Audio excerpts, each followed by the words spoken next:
things going. Yeah, so I went to Carson City, and she blamed the drugs on her kids, and told me that she wanted to start a Christian ministry to help the guys in prison. And so I had a tendency to believe her. And I said, and her mom had died, and left her the 30 grand in the house. That had been earlier when I brought her down to the ranch. And this is now later, years later. And she said, but to have this all stop, I need to get out of town. And I followed you on Facebook, and you and Diane are traveling. And I said, could I travel with you? Get my feet back on the ground. I said, well, better than that. I said, how about I buy you an RV and you can follow us. That way you can have your own space, do your own thing. And I said, you can get to know your dad on a different kind of level. And so Diane and I went and bought a used RV for about $8 grand, and took off and drove it from Sacramento, from the Bay Area, California, to Carson City. Got up there at dusk. As I pulled in across the street, if you pictured it from your house here, I parked on the other side of the street, coming down, and because there was cars parked in front of her house. And I told Diane when they're pulling up, I said, hop out and go ask those guys on her front porch over there, standing over there. I said, if they'd move the vehicles so I could park over there, it'd be easier to load up her stuff. Oh, okay, so she takes off, and she crosses the street toward these individuals. They turned around and it said SWAT on their outfits. And they said, ma'am, I could hear just part of it. You'll have to leave the area. I said, why? She said, my husband is here to pick up his daughter. He says, your daughter's the one we've arrested. He says, it's best that you don't go in the house. You don't need to see it the way it is. And is he in the RV? I said, yeah, tall, lanky guy. Come walking over, and I get out and I walk up to him and he says, Paul, you don't remember me. He said, but I'm a lieutenant in charge of drugs in Carson City now. He said, my dad and me used to race at the racetrack. I was only about 16. He said, but you can't help her. He says, there's no way. You can't help a druggie. The only way she'll stop being a druggie is if she's laying in the gutter, makes a choice that she wants to live or die. Very much like an alcoholic, they have to make that choice. And we've locked her up. We've been following her since she was in high school. But out of respect to you, we never arrested her in high school. And we kept hoping we'd see her try to clean up, not clean up, but she's used all the kids now as her runners to sell all the drugs in high school and college. Cooking meth, she said. Approximately what year would that have been? Well, that would be 16, 17 years ago from now. Yeah. I don't remember what year that was. We'd only been out for a year. I'd had the heart surgery. That was 08, so this had to be the fall of 08 maybe, spring of 09, somewhere back then. He said, just get back in your RV that you brought for her. Leave town, don't come back. Really, Paul, don't come back. he said, if you come back, you know Nevada, the people that are after her will come after you. They'll connect that real quick. Right now, she's got a different last name. She said, Doreen adopted her and changed her name years ago. I said, so why not? I said, is my mother in charge of this shit? Hiding all of us from all the family. I said, there's got to be some bad stuff that happened in our family somewhere. And we went hiding all. This is a normal routine, it seems to be. And how do I pick women that do it? So what is in my DNA that chooses these people? And I said, okay. So we went back to California, gave the RV to Diane's daughter and to live in. Got her, so my contacts got her in RV parks that she wouldn't have qualified by for $300 a month is all her rent was. To find out later that she burned all of them. And owed all of them $1,000 a back wreck, but out of respect they didn't. They liked me and Diane, so they didn't prosecute her. Found out that she was on drugs. Drugs is a terrible thing in this country. Thank God I never did drugs. Cigarettes. That's it. Cigarettes. Been drunk twice in my entire life. But that doesn't mean I don't have a glass of wine or a glass of scotch every night. But I said, no. So years went by, and get another phone call from Monica. Dad, I'm sorry. The DA dropped all charges. I just need a place to dry out. So I tell you what, I'll buy you, we're headed to New Orleans, I'll buy you a plane ticket to fly into New Orleans. You can stay with us in the rig for a while and get to know me and Diane. And she said, well, I'm worried about my son. Well, I'll buy him a ticket too. So we flew him to New Orleans, did Mardi Gras. Got pictures of that, actually.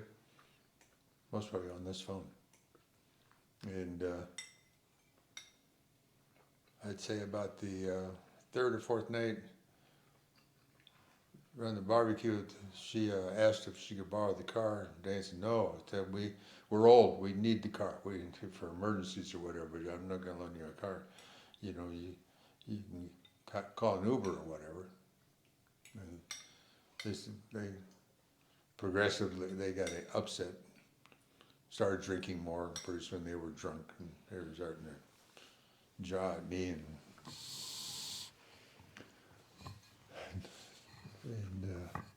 I said, I can't talk to you when you're drunk. I'll listen, but I can't talk to you. You might as well air all your complaints and all your bitches, because it ain't going to change any different. Pretty soon, well, we'll just leave. And I said, well, it's a big country, and it's a free place. So they started packing up all the suitcases, started dragging them down the street. I guess they expected me to stop them. Off into the swamp. They disappeared into Louisiana. Diane later on saw on Facebook where they sat down tired to get her rest and sat on a pile of ants. Bitching at me, calling their girlfriends and family members in California in Nevada to send them money. I left them stranded, but they both had round-trip air tickets. Just wasn't for that day. I said if they wanted to wait 2 days, I'd take them to the airport. They didn't want to wait a minute. So off in the wilderness they went. And stole all the pictures I had of her in the rig. And the grandkids.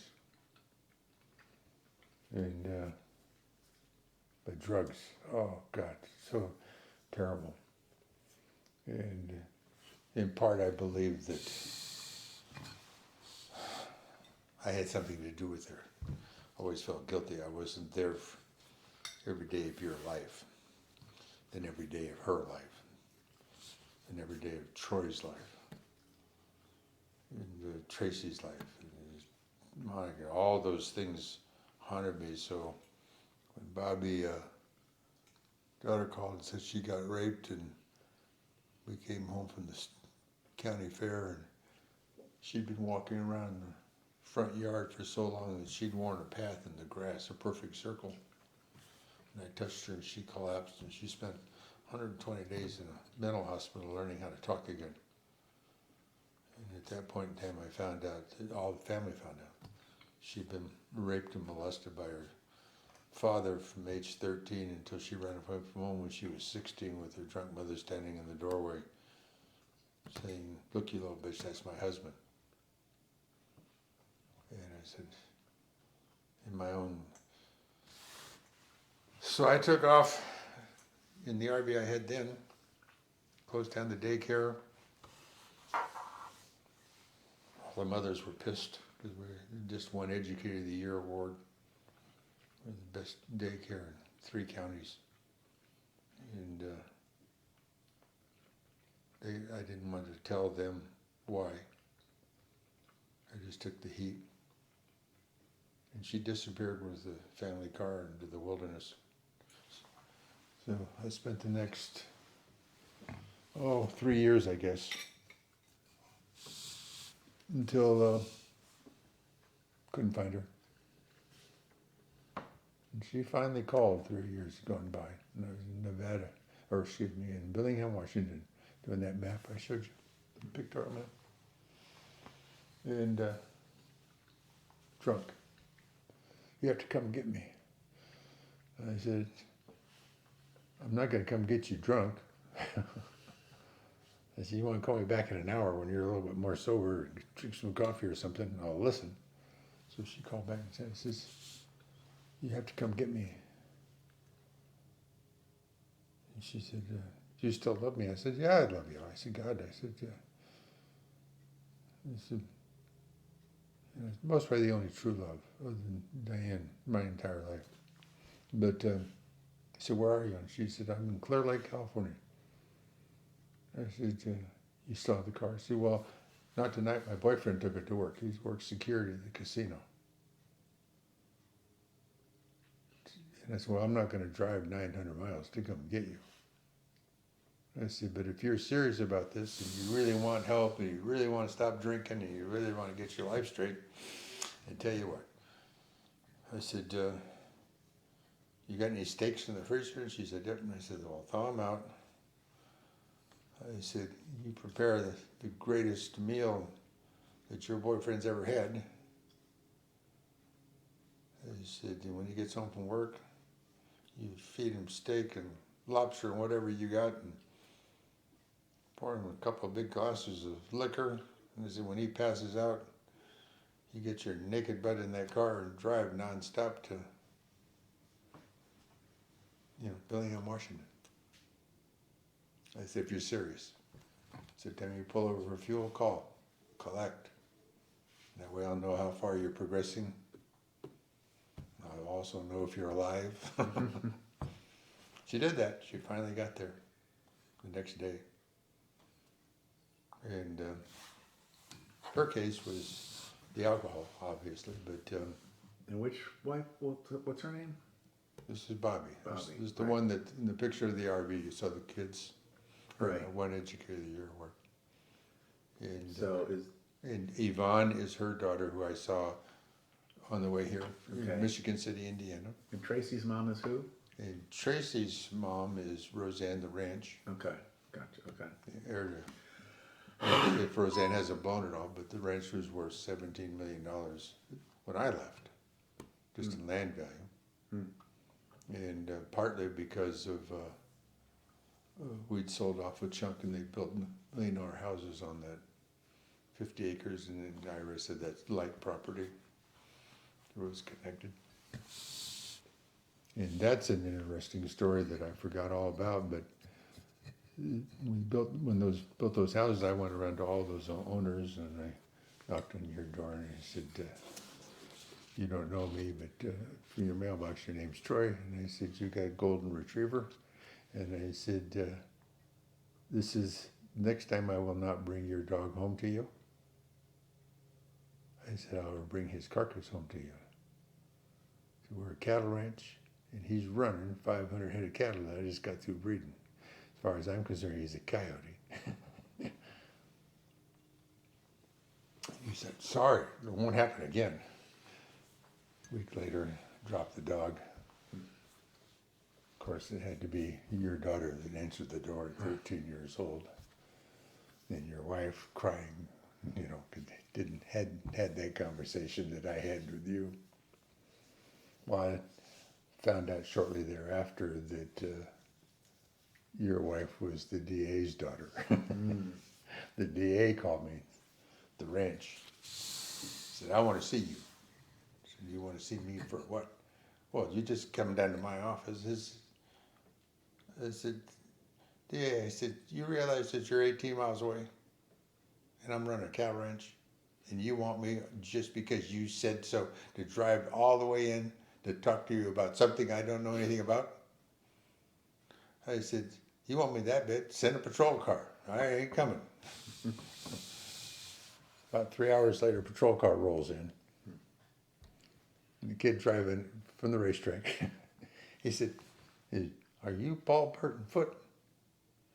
I said, you know who I am? I said, would you answer the question? Are you Paul Burton Foote? I said, well, he said, a well won't work. I need a yes or a no. And I said, yes. He said, well, then you're under arrest. I said, what? For what? I don't know. The DA told me to come fetch you up. He's pissed. And I said, I am. What about?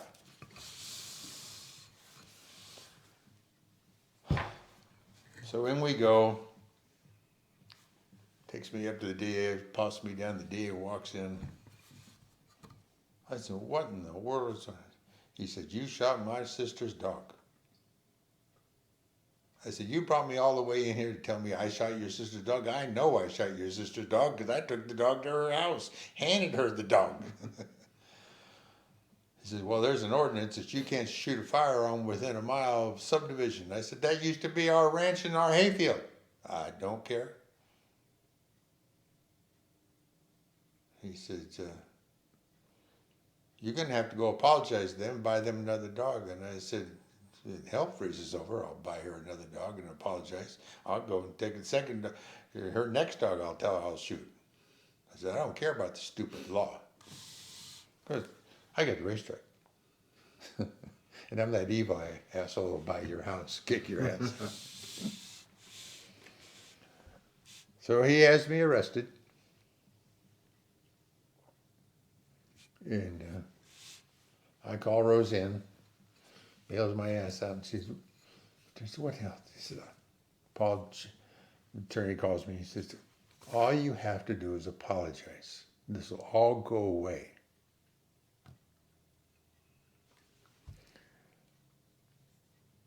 And he said, I bought you 30 days to come up with an apology before we have to go to court. He says, and you've already admitted it to him and the deputy. He says, it's a done deal. They know you're guilty, that you shot the dog. I said, oh, man. I said, you handle all these court cases for the governor. You don't have, what kind of power? He said, I don't have that kind of power on that level. He said, I can shape the Supreme Court because that's my brother. He said, and the governor has to, the DA, he says he'll use this to get reelected. So, okay. Well, that same week, the guy didn't pay me $2,200 for firewood. So I go up to Tahoe and rattle his cage guy to deliver the semi-load or so up there. And drag on his wife, go back to the ranch. And the next morning he arrives at the ranch in his 4x4 with his log splitter in the back and 3 or 4 chainsaws, and he's just pissed because I'd shoot his wife up one side and down the other. And I said, look, you owe me $2,200. I delivered it. It was supposed to be cash on delivery. It's been a month, and you give me excuses. I said, well, well, you can't do anything because you don't have a business license in California, and I'm in California. And I said, well, we'll see about that. And he jumped in his car, angry as hell, throws it in gear, pops the clutch, and blows his driveline. He said, I need a tow truck. And I said, well, there's a payphone. I threw 4 miles down the road, started walking. I said, just remember, I said, that tow truck can't come on the property unless he'd be trespassing. I said, when you call that tow truck, call your bank, come back with $2,200, pay me first, then that tow truck can come. So he walks off, and he doesn't come back with a tow truck. So I'm sitting there looking at that truck, looking at my shop doors wide open over there, and I said, I'll fix that little son of a bitch. So I used my 4-wheel drive, pushed his 4-wheel drive in the shop, got out my air impact wrenches and disassembled that entire truck. Put a tag on every piece and a $3 a day storage on every nut, bolt, piston, tie rod, crankshaft, windshield. Every fender, every piece. Drilled the rivets out of the frame, laid the frame rails down on every piece. And sent him a bill. I thought I was being clever. And in rolls the sheriff's car again. This time 4 sheriff cars. This was about 2 or 3 weeks after the dog incident, before I apologized to the DA. Asked me the same thing, are you Paul Foote? Smart ass me. God, you have to answer the question. And I answered because you're under arrest for grand theft auto. So I didn't steal no cars or no vehicle. What are you talking about? It's not for us to make the decision. That's up to the court. DA wants you in jail. So now they take me, and the old jail was in the basement of an old 1890s courthouse. The courthouse was upstairs. All this down here was the jail. Big holding cells.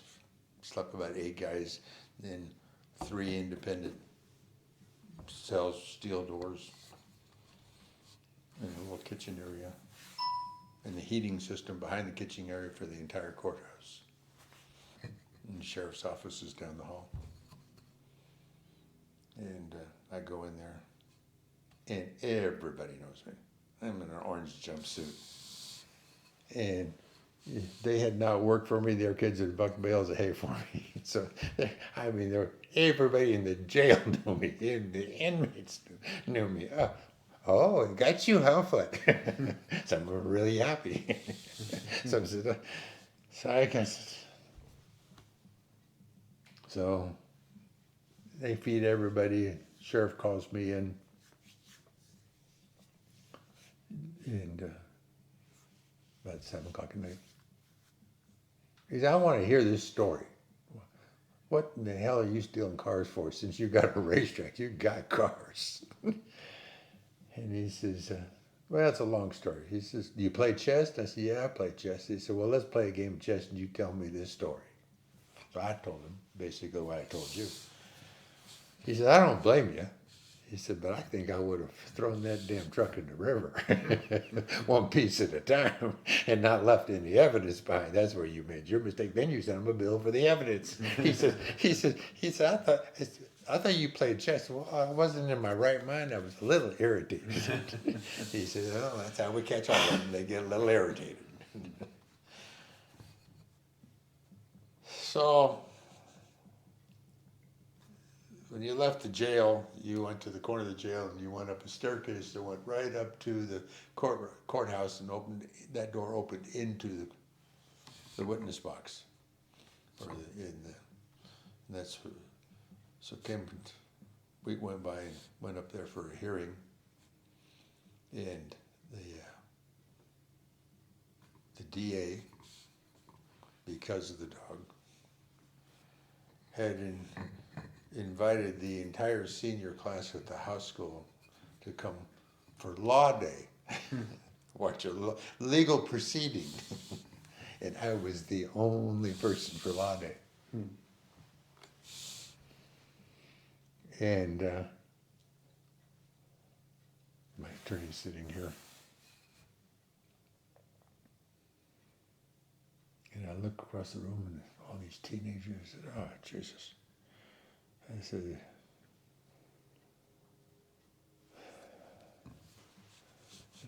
okay.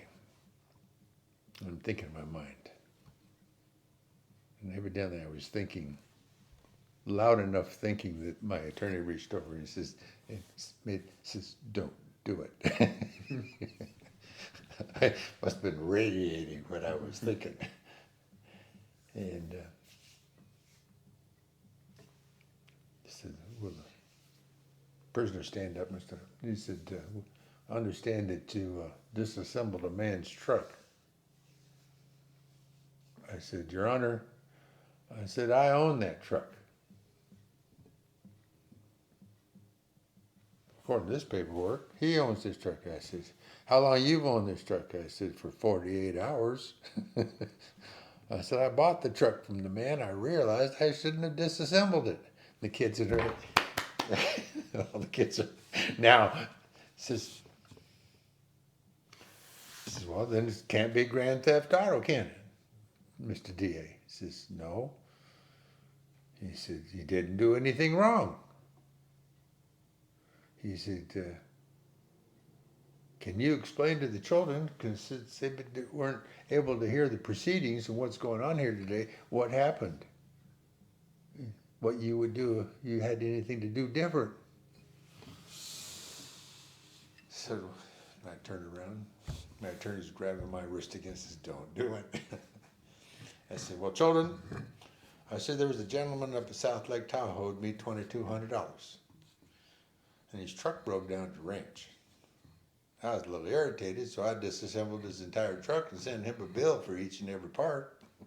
And the kids are, well, the order of this court, this isn't a laughing matter. Mr. Foote should not have done that. And I turned back around. He says, you didn't tell the kids what you'd do different. What you've learned from this experience, Mr. Foote. The children need to know. I said, okay, Your Honor. And I turned around and I said, kids, I said, next time I disassemble a truck, I will throw each and every part in the goddamn river so we don't have to go through this fucking bullshit again.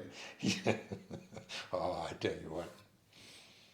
He said, that's a $500 fine or a year in the county jail. And I said, hell will freeze over before I'll pay you $500 for a truck I own. Baylor, take Mr. Foote to the jail. So I go downstairs. Stumpy, more injury. Walk with we'll call him Stumpy because he drug one foot. Nice guy.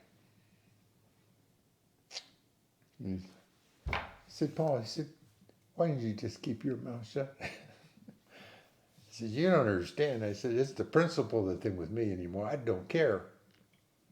I said, I'm tired. I said, it's a long story. I said, but my mother slapped me clean across the kitchen floor once when I told her she was a hypocrite. And I said, I'm not going to be a hypocrite. So whether that makes any sense or not. So I go back down and he said, okay. He says, you're going to be here for a year, right? He says, if you don't pay that fine. I said, well, we'll see about that. And he said, well, I can make you head trustee, since you know everybody. And he says, and you can come up with me to South Lake Tahoe. On the Nevada side, we have a substation up there, and he said, during the day, I'm the mechanic up there to keep all the vehicles running. So I'll pick you up in the morning. We'll go up there and play with cars, come back down at the end of the day, lock you back up. You can play chess with the sheriff. So now I'm a celebrity. For whatever good reason that happens, I don't know. But now, the girls in the front office is St. Paul. You know everybody in the county. And I said, yeah. Says, I'm going out with this new guy that I don't know too much about. What should I do? I said, well, you have him take you to the Pink House. The Pink House? I said, yeah, it's about $75 a plate. I said, if he cares about you, he'll pay the $75. I said, and if he really cares about you, he'll buy another $75 dish for you to take home to your beloved friend. Midnight, door of that cell opens up and just bangs up against the steel. And I come up like this. Sheriff wants to see you. And I go in there and, what? And here is this $75 lobster and steak dinner on his desk. And he said, I'm running for office and I can't get this kind of service. And these girls bring you lobster? And I said, well, I gave him some good advice. He said, oh my God. He says, it's going to be a joy to have you here for a year. So I ate the lobster, the great dinner. So my evil minds are working again, and I said, okay, I ain't going to pay this $500 fine. Meantime, I go up there and I work on the cars, and Stubby throws me the keys. He said, run down to Napa and get us a new distributor for this car. And I said, okay. I said, isn't Napa over in California? He said, don't worry about it. Take the patrol car. I said, but it's got the rifle. He says, take the patrol car. So I'm in my orange jumpsuit, jump in the patrol car, and I'm starting to pull out. And we call them Bigfoot sheriffs. But where are you going, that patrol car? He says, he's sending me to the Napa store. You can't go to Napa, it's in California. I said, well, you tell him as I drive out. You better come back. I said, you gave me permission. I don't have to come back. I come back. From that point on, I'm in control of all this shit now. It's off the chain stupid. Which feeds into my ego, which feeds into the person that I am at the time that I don't care if you beat me at 2x4s, you're not going to control me. I can control my own destiny, my own life, and I'm going to do whatever I want to do. Which is, your wife asked the other day what was one of my traits. That's most probably the worst trait I have, is that that's why I don't wear a suit. That's why I don't do sales anymore, door to door. I become this thing I don't like. And other than just not doing it at all, God, it's been 17, 18 years. But it didn't stop me from creating Village Access, which started out as the Percentage Club, had the daycare, knew all the vendors and merchants in town, and I'd go up and said, create a new business. Of course, their kids were daycare. It's called the Percentage Club. They looked at me, what, gambling, horse races? I says, no. I said, everybody gets a percentage off every time they shop. I said, I'm not going to charge you for advertising. I said, back when I was in the advertising world, you paid me 15% of your gross a year to advertise your company. So if you wanted to make $1 million, you paid me $150 million or $150,000 for advertising. Keep that ball rolling. I said, I want you to now give that 15% to my customer when they come to your cash register, and that's proof that the advertising is working. I said, if they never come to your cash register, then you know my advertising isn't working, but it didn't cost you anything. Other than a year contract that you'd honor the Percentage Club. I said, that was the original thought. And ran on a test, had a little website up, did a pictorial map in that town. In fact, I still have it. Never issued it. Never sold it. It's all hand watercolored. And then Bobby lost her mind. And we did the one county fair, called all those merchants back up and said, I have to find Bobby. I had to shut everything down. And but I couldn't get that thought out of my head. I'd worked on it in a Tuscadero when I first met Bobby, and they're locally in a Tuscadero years earlier before the daycare was. It was called the American Family Discount International, and I thought it was extremely clever because those were the same initials as the local water company. And I paid for $50 an hour for advertising at the local television show. And people asked me why the television show. I said, well, if you do a show, I said, back in '73, I created a show called Teleauction. And in Teleauction, I said, I took all the stuff we had at the auction barn, and my Pete Brothers, I could hold this coffee cup up, and it says, this is item 15, and we're open for bids.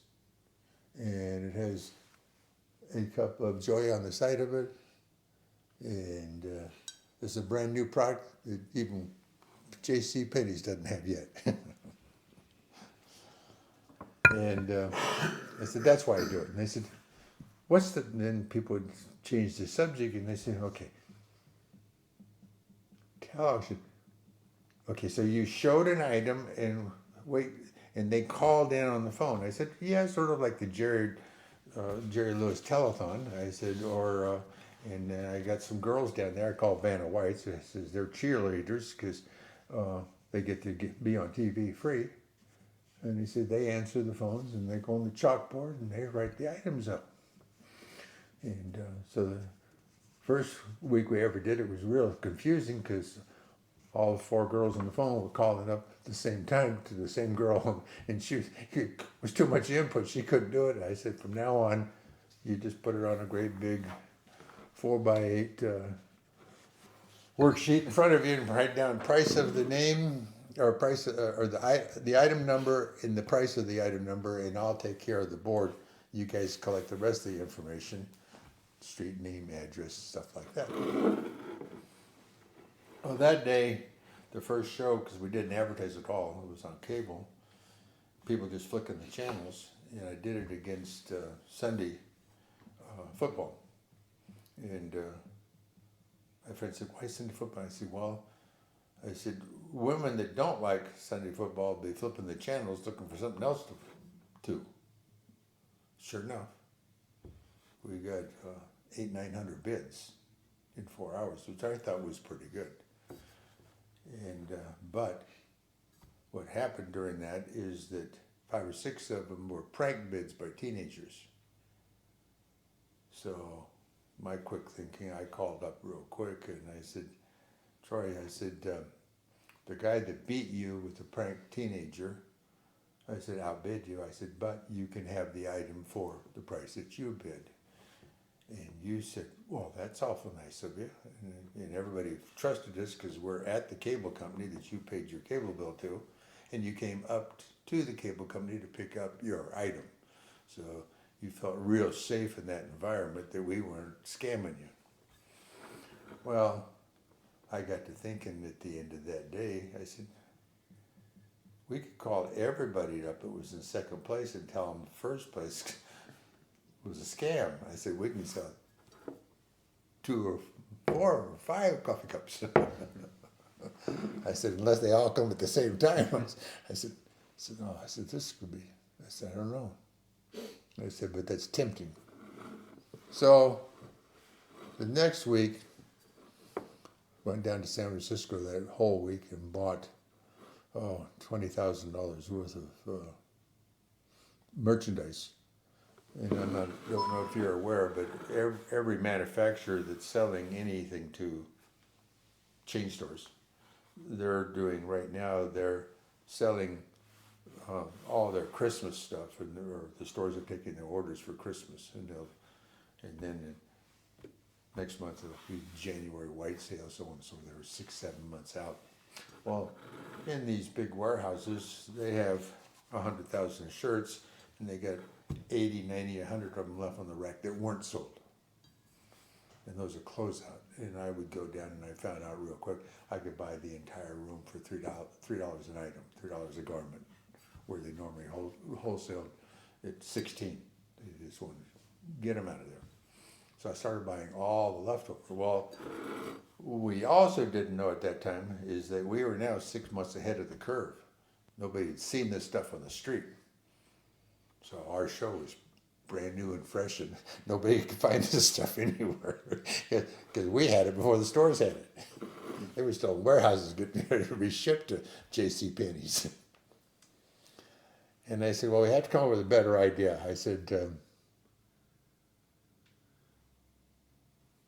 looked at my partner. I said, we can't admit this in court because it's against the law to bounce bids off the wall. And people would say, bouncing bids. I said, at auctions, the auctioneer says, 18 and no, 2, I got 21 over here. And what they're doing is bouncing off the balls because the only guy that really bid is in the front row and he ain't turning around to see who's overbidding him. So they made it illegal to do that in 99% of the places that have auctions. He said, but we don't have a crowd. Nobody can see what's going on inside this studio. I said, I'll tell you what, tonight when we do the show, I said, I know that this cost me $1. My first bid was $1. I said, well, I'm at cost. I'm going to bounce this bid to $1.50 and see what happens. Well, this guy that called for this, he called back in because he didn't want to lose this, and go $2. It was the same guy. I could look at the card. So I did on the next item, the next item, the next item, and the next item. Instead of doing $800, I did $86,000 on that show because I was, and I said, but I also knew wholesale on these items. So I never got past retail. Everybody always got a deal. And Ray Herbertson was my business partner then. I said, Ray, I said, they've called me up and they want to do Santa Rosa, Oakland, Beverly Hills, Escondido, California, Santa Maria, California, and we're live here in Reno. I said, we need to duplicate this show at all these locations. I got enough credit. I said, I can go in to Ford and say, I need 5 vans. And he said, we'll run down to San Francisco and we'll buy everything in every warehouse. I don't care what it is. Does it make any difference? And we'll make every show the same. We just lay it all out and rented a big warehouse. You can lay it out, all the shows out on the floor. Put a big name and cone in front of each one, which town. I said, then every item, number 1 item is the same in all shows. I says, and we got all the announcers free because they were the local peacock selling advertising and they wanted to get their name out. They brought all their daughters that wanted to be movie stars, got all of them free. Got the studio for $50 an hour. Theta organization that owned 1,500 locations across the country arrived at the studio in black limos and big long cigars and pinstripe suits, walked in and said, we want to talk to Paul Foote. And I turned around and said, hey, these suits, they've got mobsters from Chicago. I said, okay. I said, what about it? He said, well, Theta. I said, who the hell is Theta? I said, well, we own 1,500 studios. And we want you to duplicate this in all 1,500 plus the ones you got. Because you're already in 3 of our locations. I said, I'll have to think about that. I said, not that I don't want to do it. I said, that isn't the problem.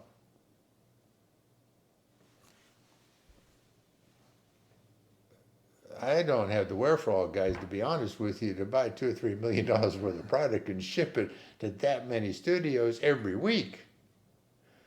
I said, I got to figure out the logistics of this before I could say yes. So the same week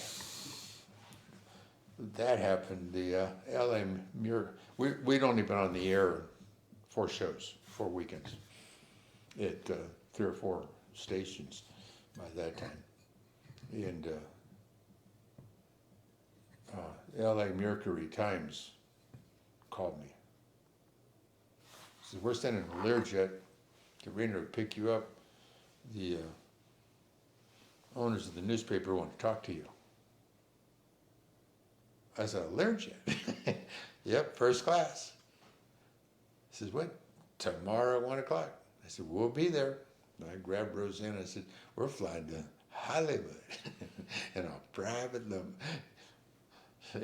jet. So we arrive. We go in this room that has similar dark wood like you do, sort of similar ambiance of, say, your dining room there. But the table's 18 chairs all the way around the table. And all the walls are maybe 16 foot tall with, I call them dead presidents, but all the previous owners and managers all the way across the top, gray bearded old guys. And these guys start falling in. I'm sitting here with the wife at the end, and this table goes all the way to the fireplace. And the guys all sit down. And this one gray-haired guy come in, puts his hand in the back of the chair, and he says, I didn't bring these people in to intimidate you, Mr. Foote. And he says, we haven't met, but they're all my subordinates. I brought them here to show you to them. I've spent $1 million in 18 months to pay these idiots to do what you're trying to do, and they can't figure it out. And he says, they're just all lucky they're not fired today. Now, you guys leave. I said, okay, now my ego's about the size of the earth. And he sits down right next to us here. He said, I'll be honest with you up front. We're lobbying in Washington to end this federal law that all cable companies have to have their own studio if they go over 3,600 hookups in the area. He says, we're not wanting to buy color TVs and turn it into a television company. We want to string wire and collect subscriptions to monthly fees, period. It's real simple. He said, but you've got a great idea that makes money, hand over fist. He said, oh, this is unbelievable. He said, I've been watching your numbers from the different studios that you're at our shows. I know what kind of money you're making. He said, I tell you what, I'm going to lay $1 million on the table and $250,000 a year and buy your company and let you run it for $250,000 a year. He says, their jets wait. Give me your answer, 4 or 5 days. Let me know if that's what you want to do. Runs us out of the airport, puts us on a jet, flies us back to Reno. And I looked at Roseanne and I said, this is big time, dear. I said, I didn't, we've done a lot of crazy things. We got the racetrack, we got the ranch, we got the timber operation. And it says, everybody in town's sitting there calling us Midas because everything we touch turns to gold. He says, and I said, I just don't see a way. I said, with his offer on the table, I said, the bank will loan us money against the contract. I said, but boy, to sign a note for hundreds and hundreds of vehicles running all over the country, trying to coordinate this, flying to all those towns, trying to get all this up and running. I said, and still do the racetrack on Saturday, rock concerts, timber trucks. And I said, I can do a lot of shit. I said, but this is just once. I said, no, we can't do that. About 3 days later, the solution sort of did itself. L.A. called and he said, Paul, he said, that's bad news for you. He said, not that you need more bad news. He said, I understand that Ray Herbert's embezzled $80,000 from the Hollywood store and ran off with one of the girls. I said, yeah. I said, what do you think us newspaper people do? He said, but we're going to get the lobby through and we're going to sell all the cameras, shut down all the studios, go back to backhoes, linemen, cable guys. And I said, he said, but if you ever come up with another brilliant idea, he said, let me know. So that took care of itself in that respect. And about that time was in, I kept thinking, I said, there's got to be another idea. There's not going to be another idea. And that's what, after the divorce, what led to, with Roseanne, was led to the Percentage Club, American Family Discount International. That worked to a limited degree. That year I got sheetrock fell 3 stories, hit me on top of the head, cracked the disc at the base of my skull, in between my shoulder blades and my low back. And if I'd had a 45, the pain was so great I would have blown my head off. So I'm living on heavy pain pills. Instead of 1 every 4 hours, I'm doing 4 an hour. A friend of mine said maybe a hot tub will work. And put a hot tub in the deck, plugged up all the holes but one, took the motor out from a 120 and put a 220 in for more pressure, kicked the temperature up to 104 degrees. Nobody but me could get in it. They couldn't hardly put their finger in, it was so hot. And I'd sit in there with that one jet just pounding on my back in those 2 injury places. And I turned blood red. My chest was beating out of my chest. And after about 2 hours, they dragged me out of the hot tub, and I'd naked walk 4 steps and fall in the waterbed and crash, pass out. And chiropractor, there was a friend of mine was across the street. We're now in Tuscadero, California, when that happened. And to get away from sales and the monster that I had become and the racetrack and the ambience and the Superman suit, I went back to framing houses and hanging sheetrock, which was how the sheetrock fell on my head. I couldn't put this arm in that shirt. I mean, I was muscled up.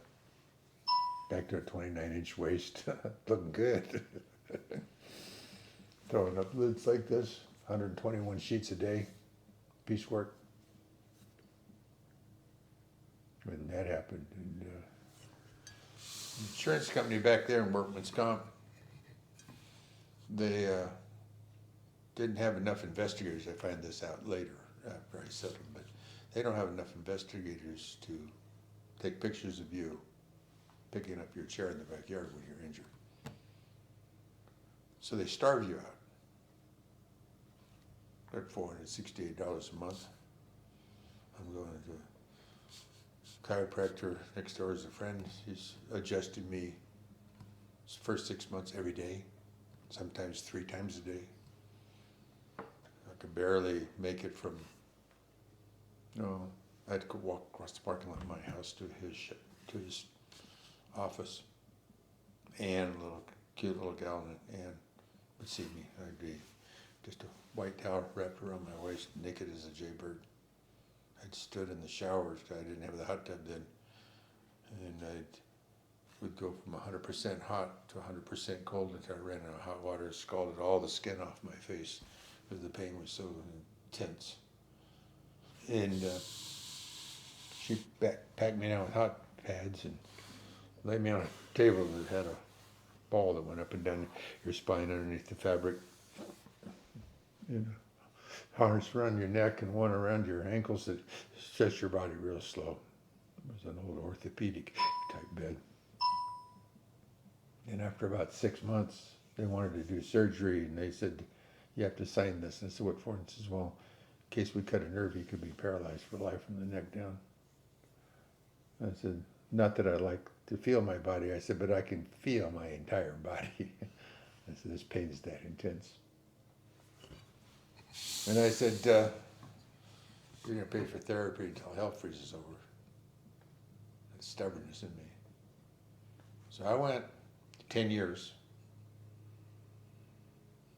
During that 10 years, I'm on workman's comp. And had met Bobby and my sister. I didn't know at the time, but my sister had sent a letter to us in Tuscadero, California. Somehow she, through her girlfriend, worked at DMV and found my address. I found out later that's how they found me. And a little postcard said, "We have a property with a great view. If you're interested, we'll hire you. Call this number." And I did.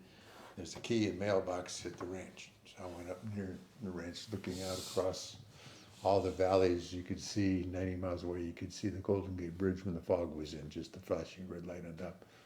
It was like sitting in heaven. It was unbelievable property. And I was still going to therapy. Got them transfer all that up. They were paying me cash underneath the table in Bobby's name, $1,000 a month. They got us above ground. Up until that moment, I had to sell everything. And then we had now I'm feeling good. I'm back on my feet. And Bobby made a comment that her sister had a daycare in San Diego. And she thought that might be something we could do. And I said, okay. So I went up found this building was next to the old cookie factory. Grass, about 4 foot tall, all the way around the ground, sort of unkept. Old block building. It had been a house. Years ago, it had been a seamstress shop. And she sold fabrics and sewing machines, stuff like that. And I found out from the court records who owned it. Found out the cookie factory next door owned it. Went in there and talked to Red, who was the manager of the cookie factory, and he said, "Well, you need some cookies cooked?" He did other people's recipes. I said, "No." I said, "I'm interested in that old building next door." He said, "How'd you find out that I owned that building?" I said, "I went to the tax records, and there was your name." And he said, "Oh, okay. What do you want to do with it?" I said, "Well, I'm injured."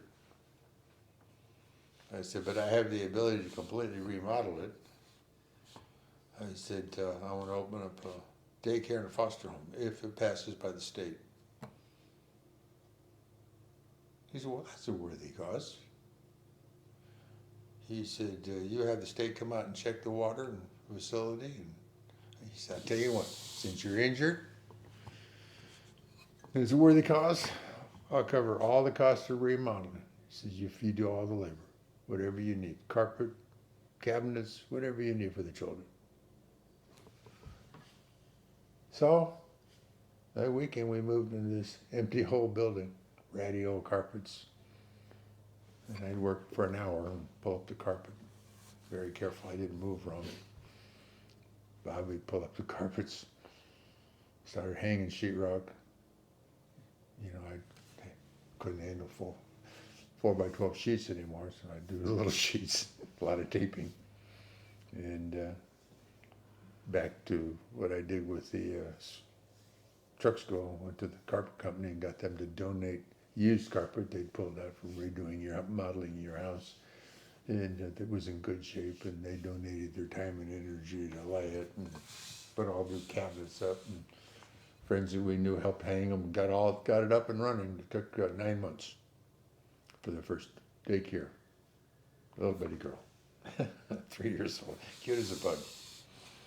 And Bobby had gone shopping, and I was there when she came for her interview, and looked across the table, and she said, "I don't think I've ever gone to a professional daycare where a guy's running it." I said, "Well, actually, I'm an injured worker. My wife's running it." I said, "But these are our rates. This is our contract." And I said, "We're very professional. If you don't pick up your child as the contract rate here at 5:30, at 5:45, it's $25 for 15 minutes thereafter." I said, "Because we've had it for 12 hours and we don't want them all night." she said, well, I really need daycare, and how many other kids you have? And I said, you get to be the first kid, your kid. She said, wow. Okay, I'll try it. I'll pay for 1 week in advance. And 4 or 5 days later, we got the first foster kid. And then after that, it just kept growing. But with my background, plantation, my mother, horticulture, transplanting plants, things like that. We put in raised gardens and Dixie cups out, and the kids all put seeds in the Dixie cups and raise whatever little plant that they wanted that was vegetables. And with the idea that they were going to transplant them in the garden, which we did, and now you had 12 kids with multiple ideas of spinach and squashes and watermelons and all kinds of things. And I had my daughters and wife to save all their pantyhose, and I said, because I learned that you can take pantyhose and hang it on your fence wall and train your watermelons and your pumpkins to hang in the pantyhose and grow on the side of the fence, and as they get bigger and bigger and bigger, sure, pantyhose, pretty soon you can't see the pantyhose, and people are just looking and say, that is just weird, that pumpkin thing on that fence. They would stop and take pictures. And I did clever things like 16-foot pieces of PVC, run them all up to like a teepee and run strings up to the top, and the kids would plant string beans all the way around the bottom, and they would grow up, and that would be their reading room and their playhouses inside the property, and they would I'd pick the beans off and eat them, and they pretty soon they're picking the beans off and eating them. So now I got them eating raw vegetables, and that was their routine. They harvested the eggs in the morning, and each one stood in line in the same order. They progressed up the line. Today, your son would help cook breakfast. Tomorrow, my daughter would help cook breakfast, so on and so forth. So it just kept rotating. And they all had to have manners, napkins, with their mouth shut, not talk with food in their mouth. All that was being taught to them. And it was just a real enjoyable time. But that's the good side. And I always hope that God's up there saying, okay, you finally got it right. He says, the pearly gates aren't welded yet, that they're hingeable at this moment. You know, maybe you can get your way back into heaven now that you all these bad deeds that you've done all along the way. But during that period of time, Percentage Club or the American Family Discount International was still running in my head, and I had to get back on my feet financially. And the daycare, between the daycare and the kids, we cleared $77,000 a year. I mean, it wasn't, we didn't really want for anything. I said, but when you're used to $1 million a year, and you're in the world I was in, I said, if I'm going to retire, I can't retire on $77,000 a year and do all the things that the kids need in college and all the other stuff that may come down the road, and paying for insurance and medical and all these things that will pop up as ugly heads as time goes by from what people tell me. I said, so I'm going to change the American Family to the Percentage Club. And I got that up and running. And because Diane's dad had raped her on a nightly basis for years. When that surfaced and she went bonkers, my thoughts were, okay, God, what else are you going to give me? And went to Billingham, Washington. I got a lead up there. Actually, it was a combination of things. But got involved with a gal, Dee Dee, 4 or 5 trailers down in the trailer park. Invited me to the church meeting, which I thought I knew what churches were about. But she was in a bikini when she was doing it. So they asked me, how come I came tonight? And I said, well, If Dee hadn't been laying out in her, setting herself in her bikini, I most probably wouldn't have been here tonight. This is, see, what the Lord does work in mysterious ways, doesn't he? She was a nurse, a nice gal.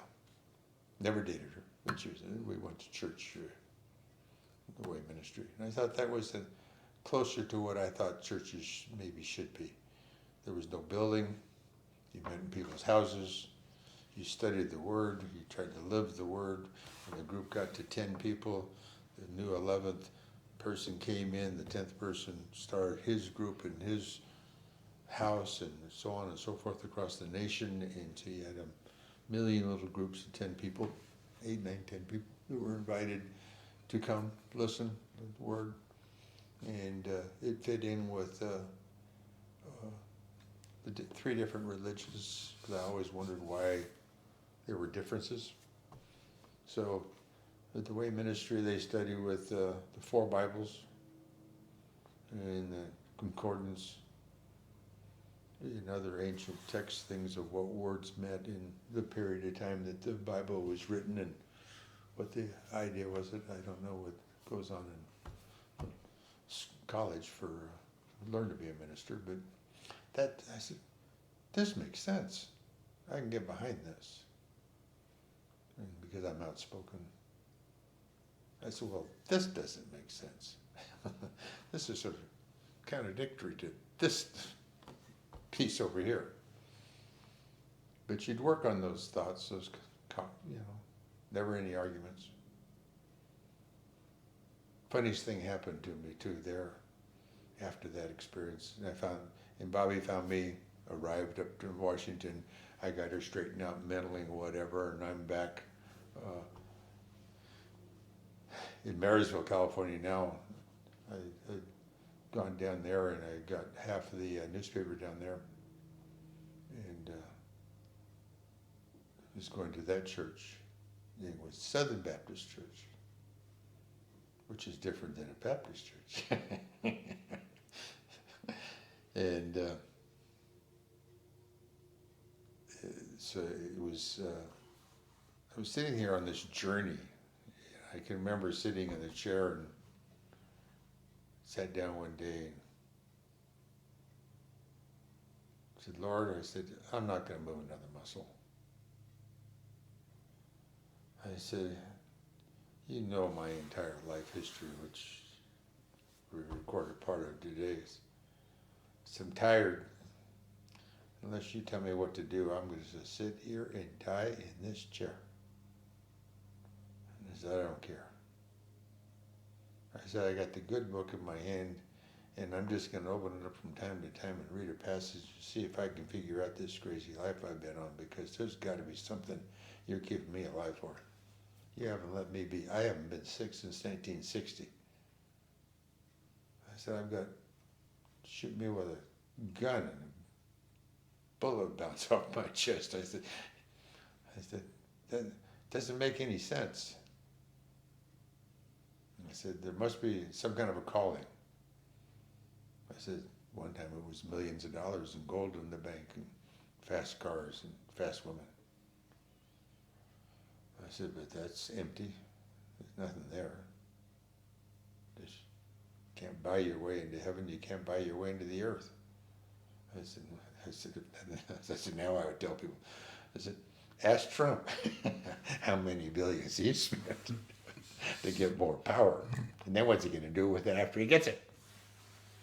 Ask Putin. His people are turning against him and leaving as fast as they can. I said, you're nuts. I said,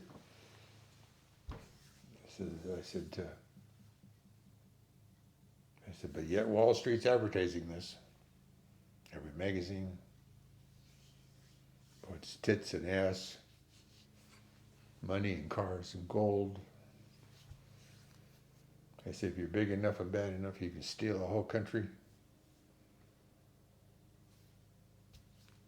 Unless you piss off the United States, you can run that dictatorship forever and leave it to your children to run. I said, you got to really piss off the United States. Have that one change. I said, I don't have any rationale in any of this stuff anymore, other than at the moment in time I was doing each and every one of the things at that moment in time. I absolutely believed that what I was doing was absolutely correct. And when I had the foster kids and the daycare, and learned that we are a product of everything we've ever seen or heard in our lifetime. So we're like a computer that was completely empty, and you started putting in apps and loading up programs. Every time you hit that keystroke, that game would play. I said, my problem was we had to turn that game off to a decimal play. I said, boy, that is a challenge. Don't do. I can go out and do it tomorrow morning instantaneously. It's sheer willpower that I don't. It's just unbelievable that I can convert back to that, what I can call evil self, instantaneously. I said, in a heartbeat. And I've seen it come out. I've had instances where I've looked at people and I'm angry, and I said, you want to see fire come out of these fingertips? Say one more word. And they backed down and left the building. And I said, I don't want to be that person. I don't want to have that thought. I said, you'll hear me laugh when telling this story, or giggle, or smirk, or smile. I said, I don't know what causes it. I don't know. It's not humorous.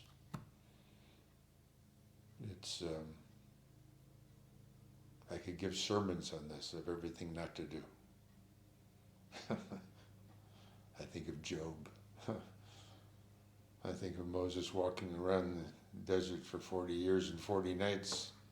And I've had people ask me, why do you think? I said, because God wanted to get rid of all the old programming on the first generation and start off with some new people. See, even God knew we gotta erase some of that hard drive, some of them stories, get some new stories going, some good ones. I said, I don't know if that's true. I said, but I would like to believe. It's power coming on my fingertips. I can part the Red Sea. I said, God gave me the same abilities He gave Moses. Gave me the same power that He gave Christ. I said, that's in my belief system. And He says, because if we are God's children, and we do have the faith of a grain of mustard seed,